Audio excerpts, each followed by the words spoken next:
The Curious Case of Benjamin Button by F. Scott Fitzgerald. Narrator read by James K. White. Roger Button, read by Rob Marland. Dr. Keene, read by Larry Wilson. First Nurse, read by Lynette Calkins. Second Nurse, read by Beth Thomas. Benjamin Button, read by Adrian Stevens. Store Clerk, played by Grace Buchanan. Mr. Hart, read by Kevin S. First Undergraduate, read by Laura. Graduate 2, read by Patrick Glenn. Hildegard, read by Abai. Townspeople, read by Todd. Roscoe Button, read by Chuck Williamson. Sentry, read by Laura. The Colonel, read by Scott Calkins. Chapter 1. As long ago as 1860, it was the proper thing to be born at home. At present, so I am told, the high gods of medicine have decreed that the first cries of the young shall be uttered upon the anesthetic air of a hospital, preferably a fashionable one. So, young Mr. and Mrs. Roger Button were 50 years ahead of style when they decided, one day in the summer of 1860, that their first baby should be born in a hospital. Whether this anachronism had any bearing upon the astonishing history I'm about to set down will never be known. I shall tell you what occurred, and let you judge for yourself. The Roger Buttons held an enviable position, both social and financial, in antebellum Baltimore. They were related to the this family and the that family, which, as every Southerner knew, entitled them to membership in that enormous peerage which largely populated the Confederacy. This was their first experience with the charming old custom of having babies. Mr. Button was naturally nervous.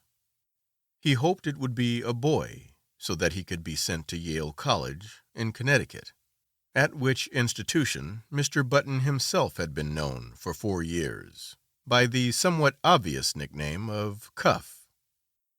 On the September morning consecrated to the enormous event, he arose nervously at 6 o'clock, dressed himself, adjusted an impeccable stock, and hurried forth through the streets of Baltimore to the hospital, to determine whether the darkness of the night had borne in new life upon its bosom.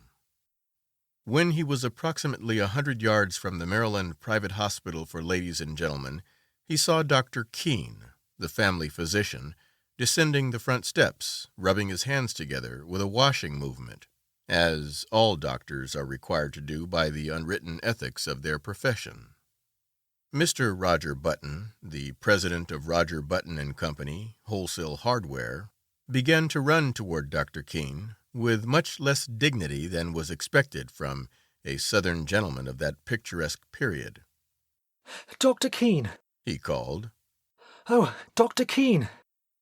The doctor heard him, faced around, and stood waiting, a curious expression settling on his harsh, medicinal face as Mr. Button drew near. What happened? Demanded Mr. Button, as he came up in a gasping rush. What was it? How is she? A boy? Who is it? What? Talk sense, said Dr. Keene sharply. He appeared somewhat irritated. Is the child born? Begged Mr. Button. Dr. Keene frowned. Why, yes, I suppose so, after a fashion. Again he threw a curious glance at Mr. Button. Is my wife all right? Yes. Is it a boy or a girl? Here now, cried Dr. Keene, in a perfect passion of irritation. I'll ask you to go and see for yourself. Outrageous. He snapped the last word out in almost one syllable. Then he turned away, muttering, Do you imagine a case like this will help my professional reputation? One more would ruin me. Ruin anybody. What's the matter? Demanded Mr. Button, appalled. Triplets? No, not triplets, answered the doctor cuttingly. What's more, you can go and see for yourself, and get another doctor. I brought you into this world, young man, and I've been physician to your family for 40 years. But I'm through with you. I don't want to see you or any of your relatives ever again. Goodbye." Then he turned sharply, and without another word climbed into his phaeton, which was waiting at the curbstone, and drove severely away. Mr. Button stood there upon the sidewalk, stupefied and trembling from head to foot. What horrible mishap had occurred? He had suddenly lost all desire to go into the Maryland Private Hospital for ladies and gentlemen. It was with the greatest difficulty that, a moment later, he forced himself to mount the steps and enter the front door. A nurse was sitting behind a desk in the opaque gloom of the hall. Swallowing his shame, Mr. Button approached her. "Good morning," she remarked, looking up at him pleasantly. "Good morning. I am Mr. Button." At this, a look of utter terror spread itself over the girl's face. She rose to her feet and seemed about to fly from the hall, restraining herself only with the most apparent difficulty. "I want to see my child," said Mr. Button. The nurse gave a little scream. "Ah! Oh, of course!" she cried hysterically. "Upstairs, right upstairs. Go up." She pointed the direction, and Mr. Button, bathed in cool perspiration, turned falteringly and began to mount to the second floor. In the upper hall he addressed another nurse, who approached him, basin in hand. "I'm Mr. Button," he managed to articulate. "I want to see my—" Clank! The basin clattered to the floor and rolled in the direction of the stairs. Clank, clank! It began a methodical descent, as if sharing in the general terror which this gentleman provoked. "I want to see my child!" Mr. Button almost shrieked. He was on the verge of collapse. Clank! The basin reached the first floor. The nurse regained control of herself and threw Mr. Button a look of hearty contempt. "All right, Mr. Button," she agreed, in a hushed voice. "Very well. But if you knew what a state it's put us all in this morning, it's perfectly outrageous. The hospital will never have a ghost of a reputation after—" "Hurry!" he cried hoarsely. "I can't stand this." "Come this way, then, Mr. Button." He dragged himself after her. At the end of a long hall, they reached a room from which proceeded a variety of howls. Indeed, a room which, in later parlance, would have been known as the crying room. They entered. "Well?" gasped Mr. Button. "Which is mine?" "There," said the nurse. Mr. Button's eyes followed her pointing finger, and this is what he saw. Wrapped in a voluminous white blanket, and partly crammed into one of the cribs, there sat an old man apparently about 70 years of age. His sparse hair was almost white, and from his chin dripped a long smoke-colored beard, which waved absurdly back and forth, fanned by the breeze coming in at the window. He looked up at Mr. Button with dim, faded eyes, in which lurked a puzzled question. "Am I mad?" thundered Mr. Button, his terror resolving into rage. "Is this some ghastly hospital joke?" "It doesn't seem like a joke to us," replied the nurse severely. "And I don't know whether you're mad or not, but that is most certainly your child." The cool perspiration redoubled on Mr. Button's forehead. He closed his eyes, and then, opening them, looked again. There was no mistake. He was gazing at a man of 70, a baby of 70, a baby whose feet hung over the sides of the crib in which it was reposing.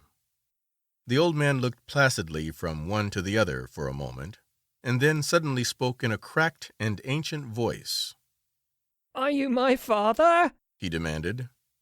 Mr. Button and the nurse started violently. "Because if you are," went on the old man querulously, "I wish you'd get me out of this place, or at least get them to put a comfortable rocker in here." "Where in God's name did you come from? Who are you?" burst out Mr. Button frantically. "I can't tell you exactly who I am," replied the querulous whine, "because I've only been born a few hours, but my last name is certainly Button. You lie. You're an imposter. The old man turned warily to the nurse. Nice way to welcome a newborn child, he complained in a weak voice. Tell him he's wrong, why don't you? You're wrong, Mr. Button, said the nurse severely. This is your child, and you'll have to make the best of it. We're going to ask you to take him home with you as soon as possible, sometime today. Home? Repeated Mr. Button incredulously. Yes, we can't have him here. We really can't, you know. I'm right glad of it, whined the old man.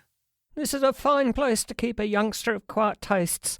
With all this yelling and howling, I haven't been able to get a wink of sleep. I asked for something to eat. Here his voice rose to a shrill note of protest. And they brought me a bottle of milk. Mr. Button sank down upon a chair near his son and concealed his face in his hands. My heavens, he murmured in an ecstasy of horror. What will people say? What must I do? You'll have to take him home, insisted the nurse. Immediately. A grotesque picture formed itself with dreadful clarity before the eyes of the tortured man. A picture of himself walking through the crowded streets of the city with this appalling apparition stalking by his side.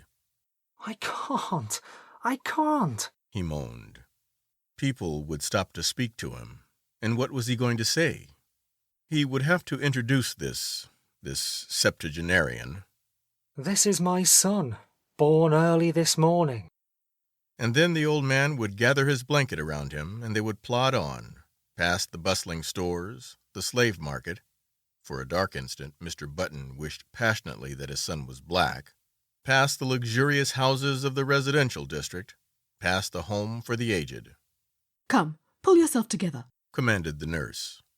See here, the old man announced suddenly. If you think I'm going to walk home in this blanket, you're entirely mistaken. Babies always have blankets. With a malicious crackle, the old man held up a small white swaddling garment.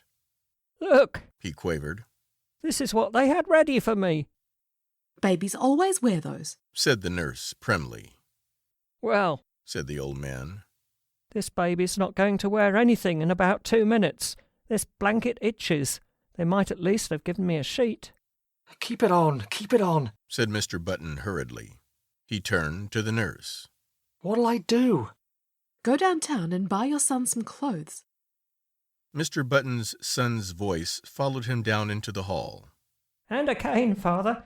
I want to have a cane. Mr. Button banged the outer door savagely. Chapter 2.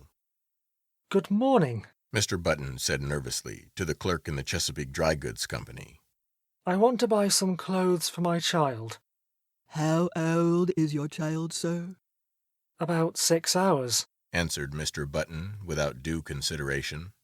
Baby supply department in the rear. Why, I'm not sure that's what I want. He's an unusually large-sized child. Exceptionally, large. They have the largest child's sizes. Right here. Where is the boys' department? Inquired Mr. Button, shifting his ground desperately.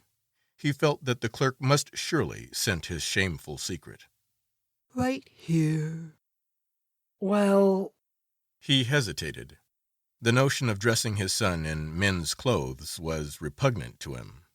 If, say, he could only find a very large boy's suit, he might cut off that long and awful beard, dye the white hair brown, and thus manage to conceal the worst, and to retain something of his own self-respect, not to mention his position in Baltimore society. But a frantic inspection of the boys' department revealed no suits to fit the newborn Button. He blamed the store, of course. In such cases, it is the thing to blame the store. How old did you say that boy of yours was? Demanded the clerk curiously. He's 16. Oh, I beg your pardon. I thought you said 6 hours. You'll find the youth's department in the next aisle. Mr. Button turned miserably away. Then he stopped, brightened, and pointed his finger toward a dressed dummy in the window display. There, he exclaimed. I'll take that suit, out there on the dummy. The clerk stared. Why, he protested. That's not a child's suit. At least it is, but it's for fancy dress. You could wear it yourself. Wrap it up, insisted the customer nervously. That's what I want. The astonished clerk obeyed. Back at the hospital, Mr. Button entered the nursery and almost threw the package at his son. Here's your clothes, he snapped out. The old man untied the package and viewed the contents with a quizzical eye. They look sort of funny to me, he complained. I don't want to be made a monkey of. You've made a monkey of me, retorted Mr. Button fiercely. Never you mind how funny you look. Put them on, or I'll spank you. He swallowed uneasily at the penultimate word, feeling, nevertheless, that it was the proper thing to say. All right, father. This with a grotesque simulation of filial respect. You've lived longer. You know best. Just as you say. As before, the sound of the word father caused Mr. Button to start violently. And hurry. I'm hurrying, father. When his son was dressed, Mr. Button regarded him with depression. The costume consisted of dotted socks, pink pants, and a belted blouse with a wide white collar. Over the latter waved the long whitish beard, drooping almost to the waist. The effect was not good. Wait! Mr. Button seized a hospital shears, and with 3 quick snaps, amputated a large section of the beard. But even with this improvement, the ensemble fell far short of perfection. The remaining brush of scraggly hair, the watery eyes, the ancient teeth seemed oddly out of tone with the gaiety of the costume. Mr. Button, however, was obdurate. He held out his hand. Come along, he said sternly. His son took the hand trustingly. What are you going to call me, Dad? He quavered as they walked from the nursery. Just Baby for a while, till you think of a better name. Mr. Button grunted. I don't know, he answered harshly. I think we'll call you Methuselah. Chapter 3.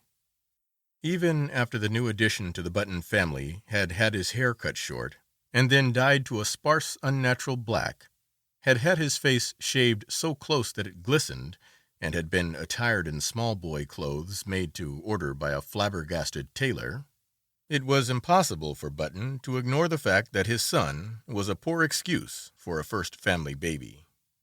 Despite his aged stoop, Benjamin Button, for it was by this name they called him instead of by the appropriate but invidious Methuselah, was 5 feet 8 inches tall. His clothes did not conceal this, nor did the clipping and dyeing of his eyebrows disguise the fact that the eyes under were faded and watery and tired. In fact, the baby nurse, who had been engaged in advance, left the house after one look in a state of considerable indignation. But Mr. Button persisted in his unwavering purpose. Benjamin was a baby, and a baby he should remain. At first he declared that if Benjamin didn't like warm milk, he could go without food altogether. But he was finally prevailed upon to allow his son bread and butter, and even oatmeal, by way of a compromise. One day he brought home a rattle, and, giving it to Benjamin, insisted in no uncertain terms that he should play with it, whereupon the old man took it with a weary expression, and could be heard jingling it obediently at intervals throughout the day. There can be no doubt, though, that the rattle bored him, and that he found other and more soothing amusements when he was left alone. For instance, Mr. Button discovered one day that during the preceding week he had smoked more cigars than ever before, a phenomenon which was explained a few days later when, entering the nursery unexpectedly, he found the room full of faint blue haze, and Benjamin, with a guilty expression on his face, trying to conceal the butt of a dark Havana. This, of course, called for a severe spanking, but Mr. Button found that he could not bring himself to administer it. He merely warned his son that he would stunt his growth. Nevertheless, he persisted in his attitude. He brought home lead soldiers, He brought toy trains. He brought large, pleasant animals made of cotton. And, to perfect the illusion which he was creating, for himself at least, he passionately demanded of the clerk in the toy store whether the paint would come off the pink duck if the baby put it in his mouth. But despite all his father's efforts, Benjamin refused to be interested. He would steal down the back stairs and return to the nursery with a volume of the Encyclopedia Britannica, over which he would pore through an afternoon, while his cotton cows and his Noah's Ark were left neglected on the floor.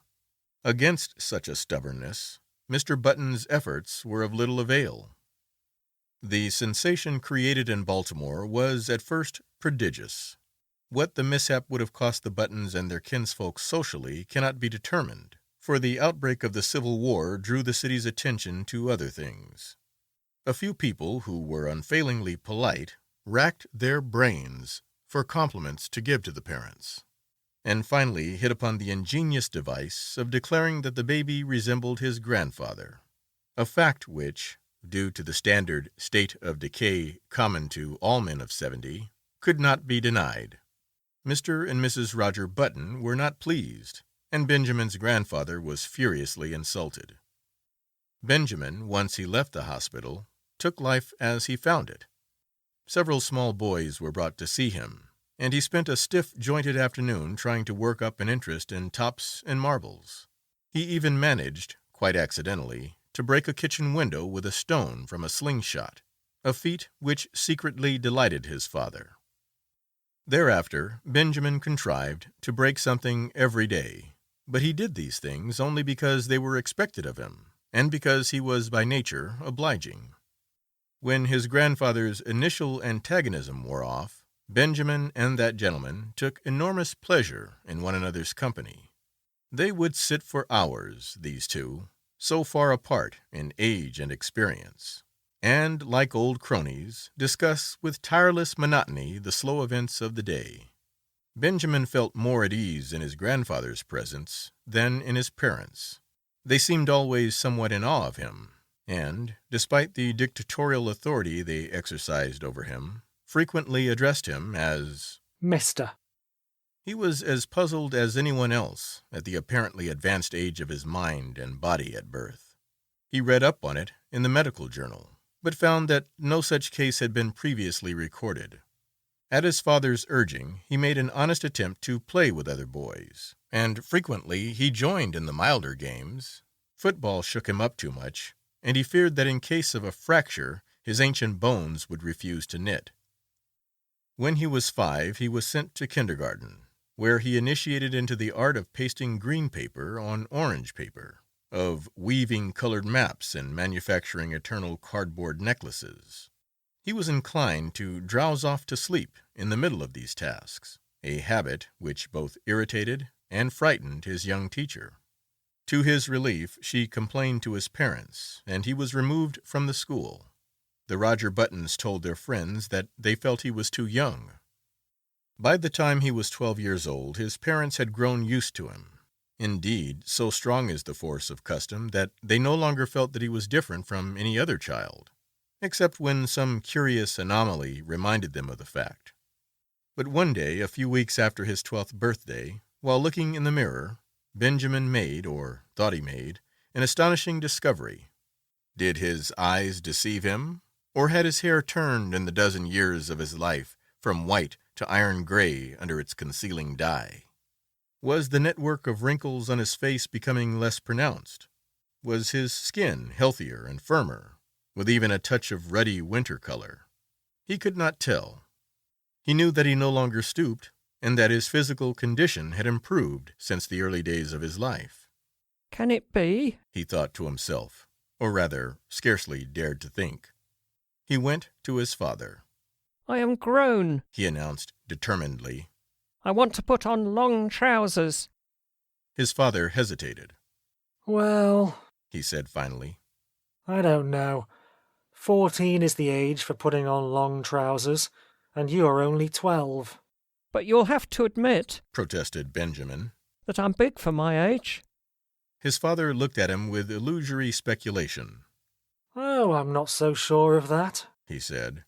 I was as big as you when I was 12. This was not true. It was all part of Roger Button's silent agreement with himself to believe in his son's normality. Finally, a compromise was reached. Benjamin was to continue to dye his hair. He was to make a better attempt to play with boys of his own age. He was not to wear his spectacles or carry a cane in the street. In return for these concessions, he was allowed his first suit of long trousers. Chapter 4. Of the life of Benjamin Button between his 12th and 21st year, I intend to say little. Suffice to record that they were years of normal ungrowth. When Benjamin was 18, he was erect as a man of 50. He had more hair, and it was of a dark gray. His step was firm. His voice had lost its cracked quaver and descended to a healthy baritone. So his father sent him up to Connecticut to take examinations for entrance to Yale College. Benjamin passed his examination and became a member of the freshman class. On the third day following his matriculation, he received a notification from Mr. Hart, the college registrar, to call at his office and arrange his schedule. Benjamin, glancing in the mirror, decided that his hair needed a new application of its brown dye, but an anxious inspection of his bureau drawer disclosed that the dye bottle was not there. Then he remembered he had emptied it the day before and thrown it away. He was in a dilemma. He was due at the registrar's in 5 minutes. There seemed to be no help for it. He must go as he was. He did. "Good morning," said the registrar politely. "You've come to inquire about your son." Why, as a matter of fact, my name's Button, began Benjamin, but Mr. Hart cut him off. "I'm very glad to meet you, Mr. Button. I'm expecting your son here any minute." That's me, burst out Benjamin. I'm a freshman. "What?" I'm a freshman. "Surely you're joking." Not at all. The registrar frowned and glanced at a card before him. "Why, I have Mr. Benjamin Button's age down here as 18. That's my age, asserted Benjamin, flushing slightly. The registrar eyed him warily. "Now, surely, Mr. Button, you don't expect me to believe that." Benjamin smiled warily. I am 18, he repeated. The registrar pointed sternly to the door. "Get out," he said. "Get out of the college and get out of the town. You're a dangerous lunatic." I am 18. Mr. Hart opened the door. "The idea!" he shouted. "A man of your age trying to enter here as a freshman. 18 years old, are you? Well, I'll give you 18 minutes to get out of town." Benjamin Button walked with dignity from the room, and half a dozen undergraduates who were waiting in the hall followed him curiously with their eyes. When he had gone a little way, he turned around, faced the infuriated registrar, who was still standing in the doorway, and repeated in a firm voice, I am 18 years old. To a chorus of titters which went up from the group of undergraduates, Benjamin walked away. But he was not fated to escape so easily. On his melancholy walk to the railroad station, he found that he was being followed by a group, then by a swarm, and finally by a dense mass of undergraduates. The word had gone around that a lunatic had passed the entrance examinations for Yale and attempted to palm himself off as a youth of 18. A fever of excitement permeated the college. Men ran hatless out of classes. The football team abandoned its practice and joined the mob. Professors' wives with bonnets awry and bustles out of position ran shouting after the procession, from which proceeded a continual succession of remarks aimed at the tender sensibilities of Benjamin Button. He must be the wandering Jew. He ought to go to the prep school at his age. Look at the infant prodigy. He thought this was the old man's home. Go up to Harvard. Benjamin increased his gait, and soon he was running. He would show them. He would go to Harvard, and then they would regret these ill-considered taunts. Safely on board the train for Baltimore, he put his head from the window. You'll regret this, he shouted. Ha ha! The undergraduates laughed. Ha ha! It was the biggest mistake that Yale College had ever made. Chapter 5. In 1880, Benjamin Button was 20 years old, and he signalized his birthday by going to work for his father in Roger Button and Company Wholesale Hardware. It was in that same year that he began going out socially. That is, his father insisted on taking him to several fashionable dances. Roger Button was now 50, and he and his son were more and more companionable. In fact, since Benjamin had ceased to dye his hair, which was still grayish, they appeared about the same age, and could have passed for brothers. One night in August, they got into the phaeton attired in their full dress suits, and drove out to a dance at the Shevlins' country house, situated just outside of Baltimore. It was a gorgeous evening. A full moon drenched the road to the lusterless color of platinum, and late-blooming harvest flowers breathed into the motionless air aromas that were like low, half-heard laughter. The open country, carpeted for rods around with bright wheat, was translucent as in the day. It was almost impossible not to be affected by the sheer beauty of the sky. Almost. "There's a great future in the dry goods business," Roger Button was saying. He was not a spiritual man. His aesthetic sense was rudimentary. "Old fellows like me can't learn new tricks," he observed profoundly. "It's you youngsters with energy and vitality that have the great future before you." Far up the road, the lights of the Shevlins' country house drifted into view, and presently there was a sighing sound that crept persistently toward them. It might have been the fine plaint of violins or the rustle of the silver wheat under the moon. They pulled up behind a handsome brougham, whose passengers were disembarking at the door. A lady got out, then an elderly gentleman, then another young lady, beautiful as sin. Benjamin started. An almost chemical change seemed to dissolve and recompose the very elements of his body. A rigor passed over him. Blood rose into his cheeks, his forehead, and there was a steady thumping in his ears. It was first love. The girl was slender and frail, with hair that was ashen under the moon and honey-colored under the sputtering gas lamps of the porch. Over her shoulders was thrown a Spanish mantilla of softest yellow, butterflied in black. Her feet were glittering buttons at the hem of her bustled dress. Roger Button leaned over to his son. "That," he said, "is young Hildegard Moncrief, the daughter of General Moncrief." Benjamin nodded coldly. "Pretty little thing," he said, indifferently. But when the Negro boy had led the buggy away, he added, "Dad, you might introduce me to her." They approached a group of which Miss Moncrief was the center. Reared in the old tradition, she curtsied low before Benjamin. Yes, he might have a dance. He thanked her and walked away, staggered away. The interval until the time for his turn should arrive dragged itself out interminably. He stood close to the wall, silent, inscrutable, watching with murderous eyes the young bloods of Baltimore as they eddied around Hildegard Moncrief, passionate admiration in their faces. How obnoxious they seemed to Benjamin, how intolerably rosy. Their curly brown whiskers aroused in him a feeling equivalent to indigestion.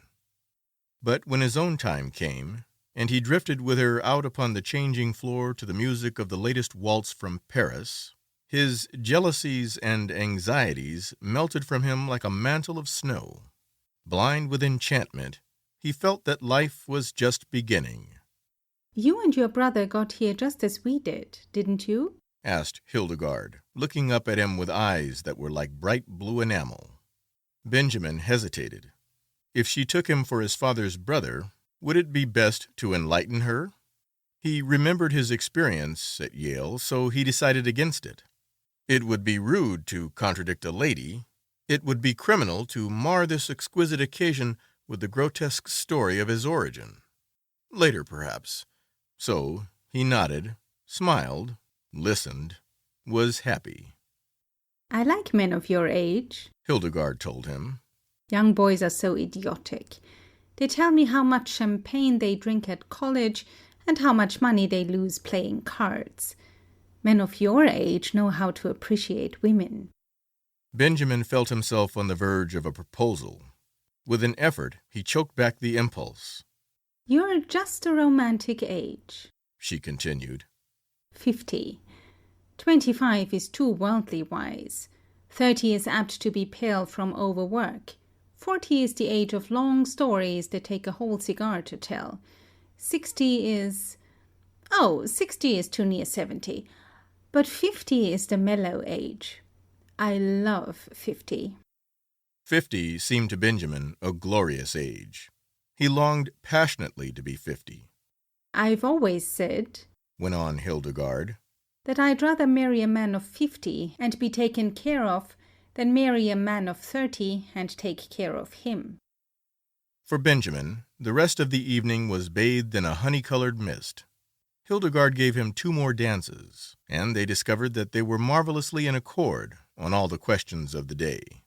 She was to go driving with him on the following Sunday, and then they would discuss all these questions further.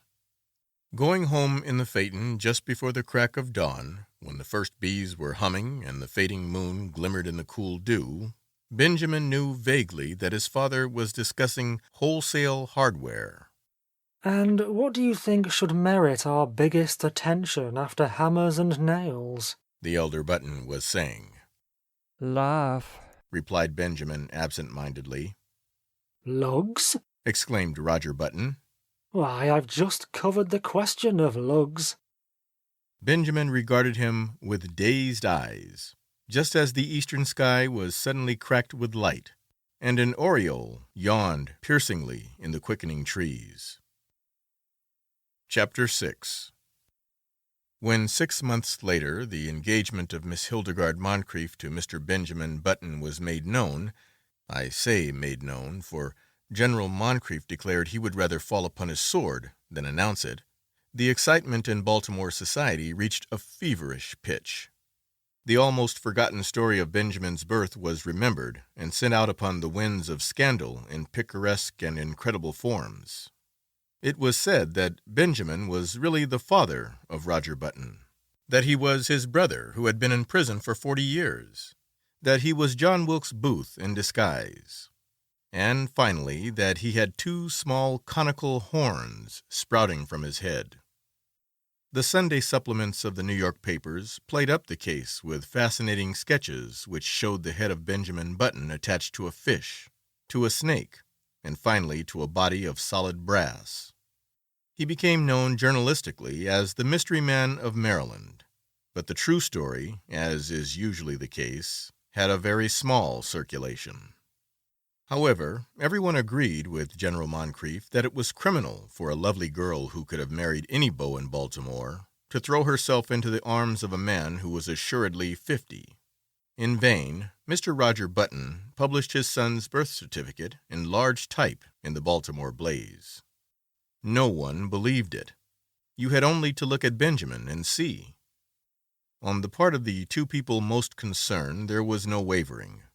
So many of the stories about her fiancé were false that Hildegard refused stubbornly to believe even the true one.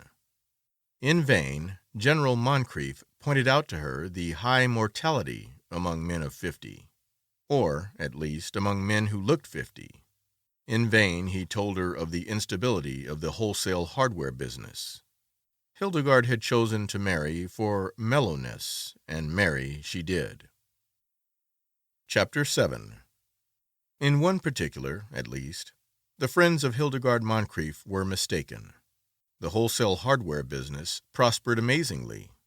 In the 15 years between Benjamin Button's marriage in 1880 and his father's retirement in 1895, the family fortune was doubled, and this was due largely to the younger member of the firm. Needless to say, Baltimore eventually received the couple to its bosom. Even old General Moncrief became reconciled to his son-in-law when Benjamin gave him the money to bring out his History of the Civil War in 20 volumes, which had been refused by 9 prominent publishers. In Benjamin himself, 15 years had wrought many changes. It seemed to him that the blood flowed with new vigor through his veins. It began to be a pleasure to rise in the morning, to walk with an active step along the busy, sunny street, to work untiringly with his shipments of hammers and his cargoes of nails. It was in 1890 that he executed his famous business coup. He brought up the suggestion that all nails used in nailing up the boxes in which nails are shipped are the property of the shippee. A proposal which became a statute was approved by Chief Justice Fossil and saved Roger Button and Company Wholesale Hardware more than 600 nails every year. In addition, Benjamin discovered that he was becoming more and more attracted by the gay side of life. It was typical of his growing enthusiasm for pleasure that he was the first man in the city of Baltimore to own and run an automobile. Meeting him on the street, his contemporaries would stare enviously at the picture he made of health and vitality. "He seems to grow younger every year," they would remark. And if old Roger Button, now 65 years old, had failed at first to give a proper welcome to his son, he atoned at last by bestowing on him what amounted to adulation.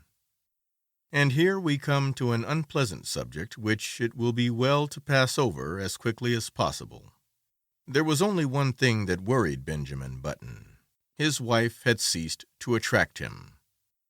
At that time, Hildegard was a woman of 35, with a son, Roscoe, 14 years old. In the early days of their marriage, Benjamin had worshipped her. But as the years passed, her honey-colored hair became an unexciting brown. The blue enamel of her eyes assumed the aspect of cheap crockery. Moreover, and most of all, she had become too settled in her ways, too placid, too content, too anemic in her excitements, and too sober in her taste. As a bride, it had been she who had dragged Benjamin to dances and dinners. Now conditions were reversed. She went out socially with him, but without enthusiasm, devoured already by that eternal inertia which comes to live with each of us one day and stays with us to the end. Benjamin's discontent waxed stronger. At the outbreak of the Spanish-American War in 1898, his home had for him so little charm that he decided to join the army.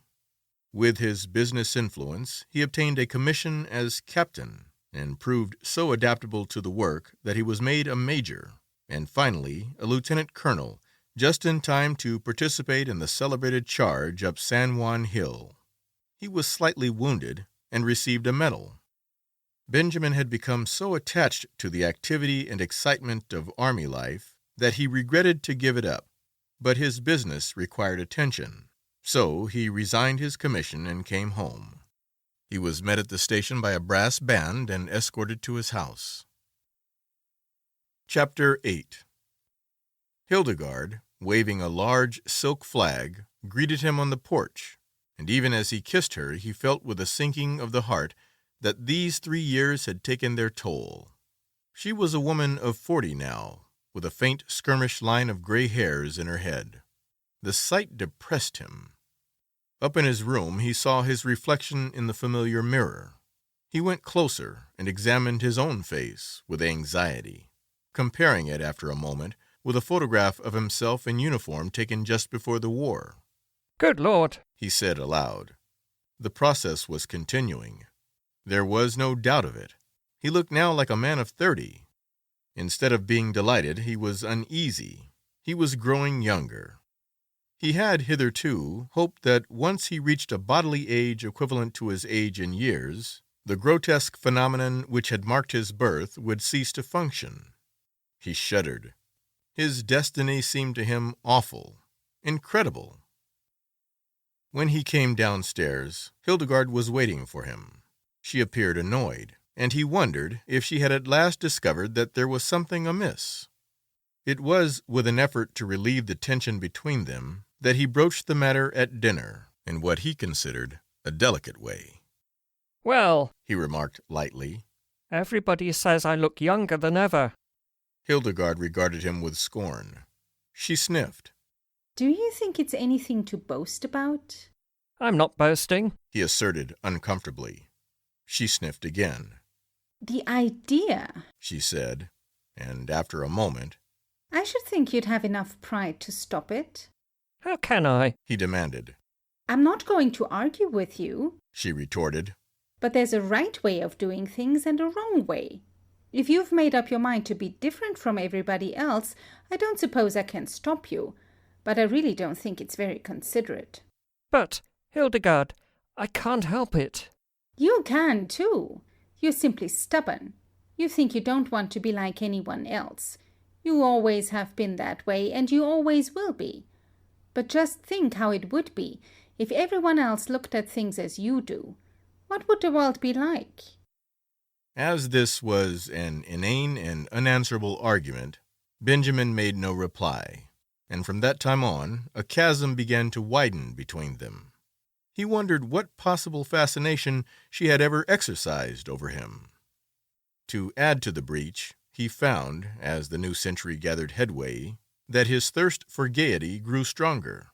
Never a party of any kind in the city of Baltimore but he was there, dancing with the prettiest of the young married women, chatting with the most popular of the debutantes, and finding their company charming, while his wife, a dowager of evil omen, sat among the chaperons, now in haughty disapproval, and now following him with solemn, puzzled, and reproachful eyes. "Look," people would remark. "What a pity. A young fellow that age tied to a woman of 45. He must be 20 years younger than his wife." They had forgotten, as people inevitably forget, that back in 1880, their mammas and papas had also remarked about this same ill-matched pair. Benjamin's growing unhappiness at home was compensated for by his many new interests. He took up golf and made a great success of it. He went in for dancing. In 1906, he was an expert at the Boston, and in 1908, he was considered proficient at the Maxine, while in 1909, his castle walk was the envy of every young man in town. His social activities, of course, interfered to some extent with his business.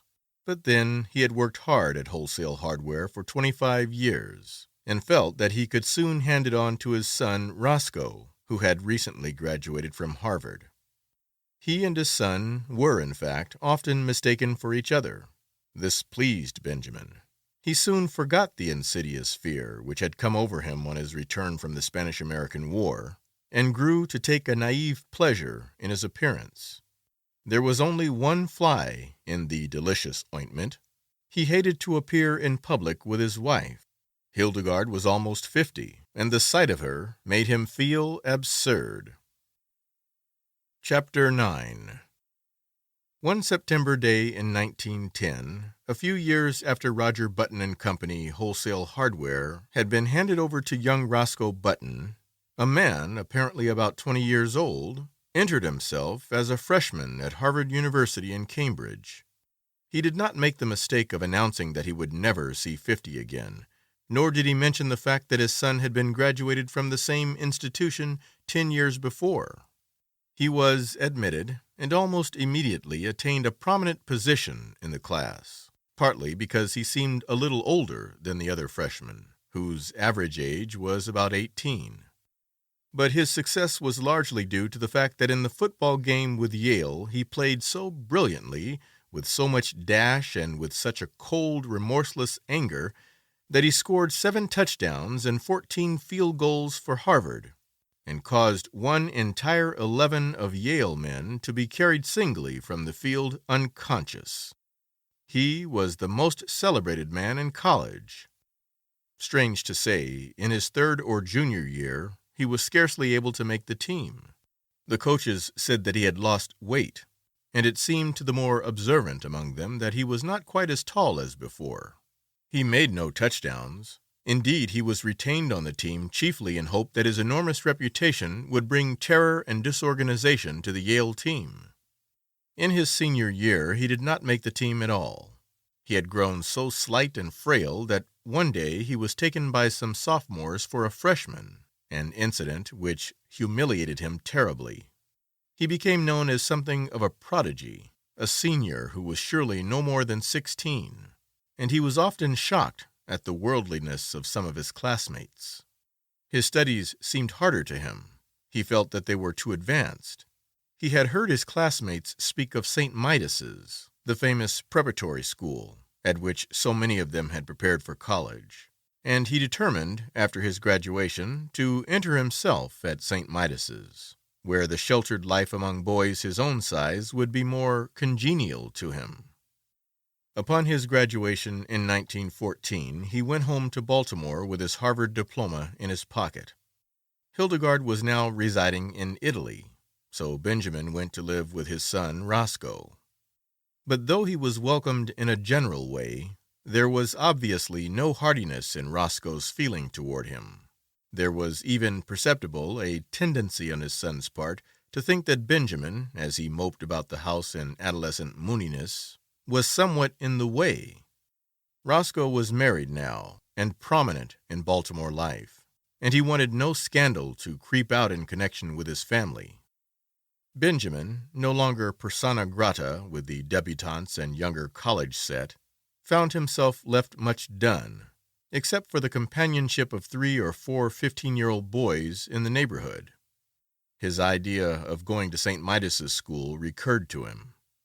"Say," he said to Roscoe one day, "I've told you over and over that I want to go to prep school." "Well, go then," replied Roscoe shortly. The matter was distasteful to him, and he wished to avoid a discussion. "I can't go alone," said Benjamin helplessly. "You'll have to enter me and take me up there." "I haven't got the time," declared Roscoe abruptly. His eyes narrowed, and he looked uneasily at his father. "As a matter of fact," he added, "you'd better not go on with this business much longer. You better pull up short. You better... He paused, and his face crimsoned as he sought for words. "You better turn around and start right back the other way. This has gone too far to be a joke. It isn't funny anymore. You behave yourself." Benjamin looked at him on the verge of tears. "And another thing," continued Roscoe. "when visitors are in the house, I want you to call me Uncle. Not Roscoe, but Uncle. Do you understand? It looks absurd for a boy of 15 to call me by my first name. Perhaps you'd better call me Uncle all the time, so you'll get used to it." With a harsh look at his father, Roscoe turned away. Chapter 10. At the termination of this interview, Benjamin wandered dismally upstairs and stared at himself in the mirror. He had not shaved for 3 months, but he could find nothing on his face but a faint white down with which it seemed unnecessary to meddle. When he had first come home from Harvard, Roscoe had approached him with the proposition that he should wear eyeglasses and imitation whiskers glued to his cheeks, and it had seemed for a moment that the farce of his early years was to be repeated. But whiskers had itched and made him ashamed. He wept, and Roscoe had reluctantly relented. Benjamin opened a book of boys' stories, The Boy Scouts in Bimini Bay, and began to read. But he found himself thinking persistently about the war. America had joined the Allied cause during the preceding month, and Benjamin wanted to enlist. But alas, 16 was the minimum age, and he did not look that old.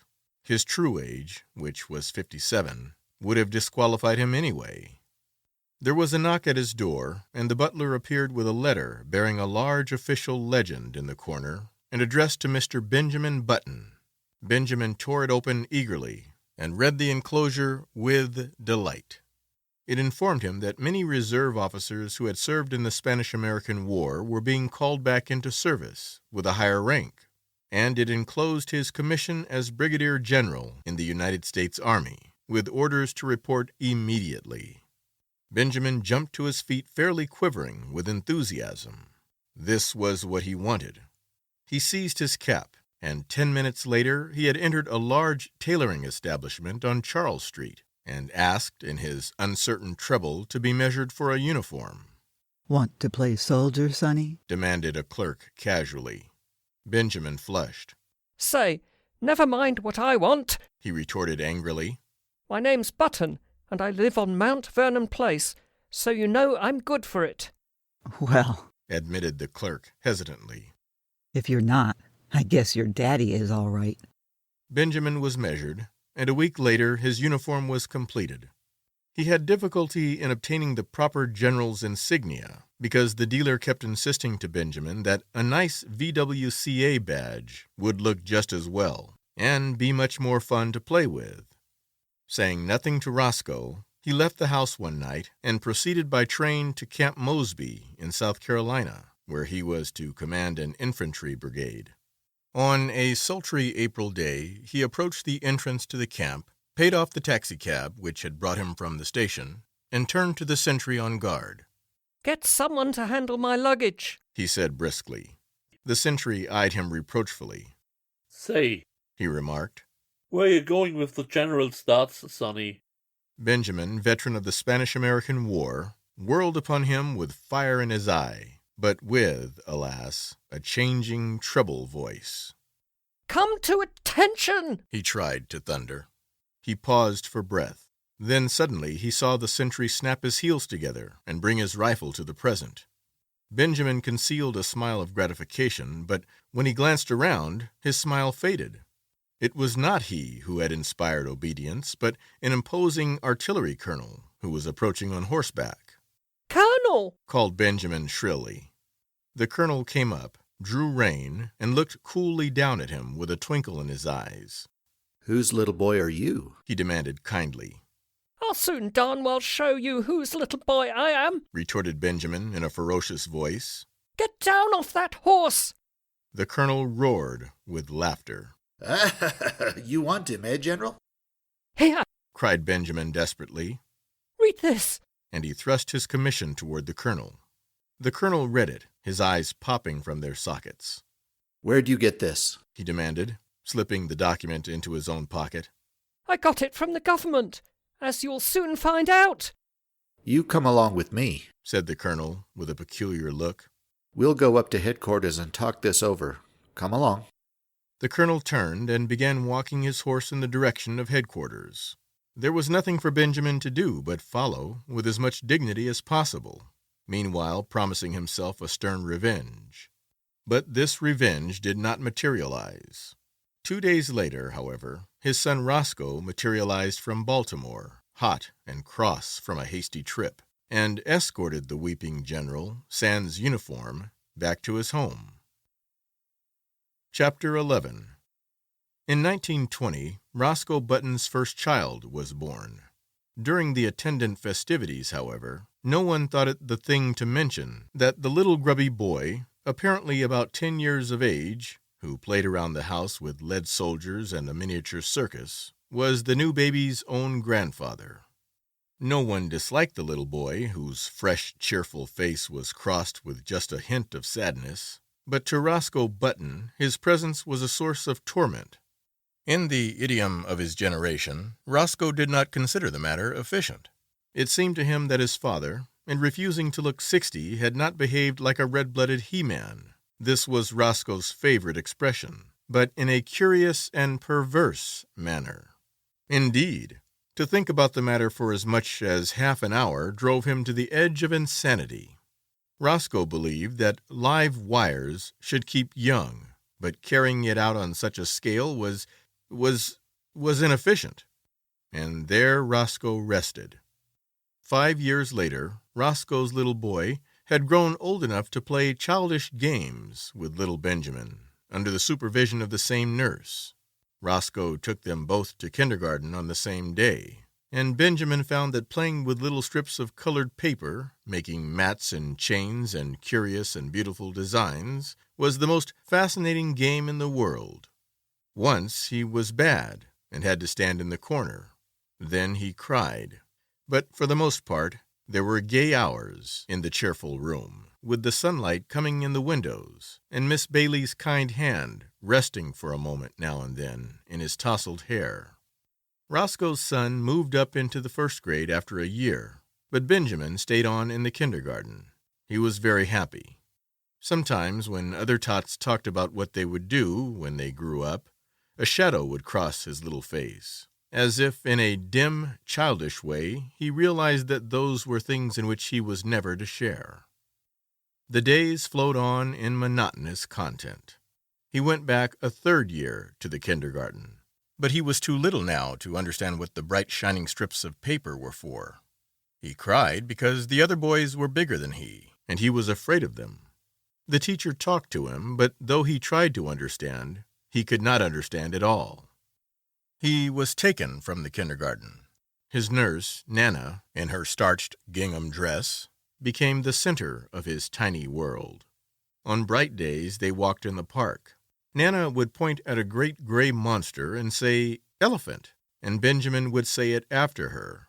And when he was being undressed for bed that night, he would say it over and over aloud to her. "Elephant, elephant, elephant." Sometimes Nana let him jump on the bed, which was fun, because if you sat down exactly right, it would bounce you up on your feet again. And if you said, "Ah," for a long time while you jumped, you got a very pleasing broken vocal effect. He loved to take a big cane from the hat rack and go around hitting chairs and tables with it and saying, "Fight, fight, fight."